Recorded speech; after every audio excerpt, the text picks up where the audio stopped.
بسم اللہ الرحمن الرحیم۔ شیخ سعدی کے اقوال۔ اس سے پہلے دوستو، اگر آپ چینل پر نئے ہیں تو چینل کو سبسکرائب کریں اور بیل آئیکن دبانا مت بھولیے گا۔ شیخ سعدی فرماتے ہیں، نیت کتنی بھی اچھی ہو، دنیا آپ کو آپ کے دکھاوے سے جانتی ہے، اور دکھاوا کتنا بھی اچھا ہو، اللہ تعالیٰ آپ کو آپ کی نیت سے اجر دیتا ہے۔ کسی بد مزاج اور کم ظرف انسان کا احسان لینے سے بہتر ہے کہ انسان وقتی تکلیف برداشت کر لے۔ شیخ سعدی سے کسی نے پوچھا، حال کیسا ہے؟ جواب دیا، اللہ کی نعمتیں کھا کھا کر دانت ٹوٹ گئے ہیں، مگر زباں ہے کہ اس کی ناشکری سے باز نہیں آتی۔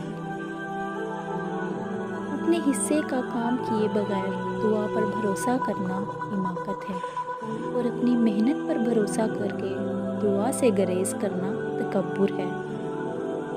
انسان بھی کیا شے ہے، دولت کمانے کے لیے اپنی صحت کھو دیتا ہے، اور پھر صحت کو واپس پانے کے لیے اپنی دولت کھوتا ہے۔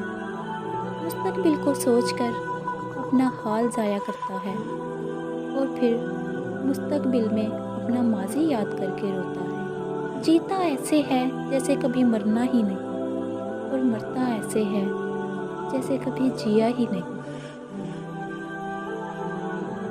شیخ سعدی فرماتے ہیں، میں پوری زندگی دو بندوں کو تلاش کرنے پر بھی تلاش نہ کر سکا، ایک وہ جس نے اللہ کے نام پر دیا ہو اور غریب ہو گیا، اور دوسرا وہ جس نے ظلم کیا اور وہ اللہ کی پکڑ سے بچ گیا ہو۔ تعلیم انسان کو بولنا تو سکھا دیتی ہے، مگر یہ نہیں سکھاتی کہ کب، کہاں اور کتنا بولنا ہے۔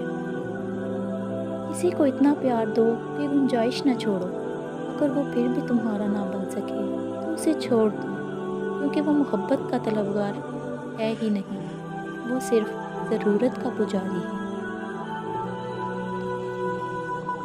جب آپ رب سے محبت کرتے ہیں تو وہ آپ کے دلوں میں انہی لوگوں کو بسنے دیتا ہے جو آپ کی محبت کے اہل ہوتے ہیں۔ شیخ سعدی نے بہت خوبصورت بات کہی، انسان کو جتنا لگاؤ رزق سے ہے، اگر اتنا لگاؤ رزق دینے والے سے ہوتا تو اس کا مقام رشتوں سے بڑھ کر ہو جاتا۔ انسان پر ایسے بھی دن آتے ہیں جن میں محض سانس لینا بھی بھاری بہت بہادری ہوتی ہے۔ ہم سمجھتے ہیں کہ خدا ہمیں اوپر سے دیکھتا ہے، در حقیقت وہ تو ہمیں اندر سے دیکھتا ہے۔ جس کے دل میں کسی کی سچی محبت ہوگی، اس میں کسی اور کا بغض یا دشمنی کی جگہ نہیں رہتی۔ شیخ سعدی نے فرمایا، اس سے تو خاموشی بہتر ہے کہ کسی کو دل کی بات کہہ کر پھر اس کو کہا جائے کہ کسی کو نہ کہنا۔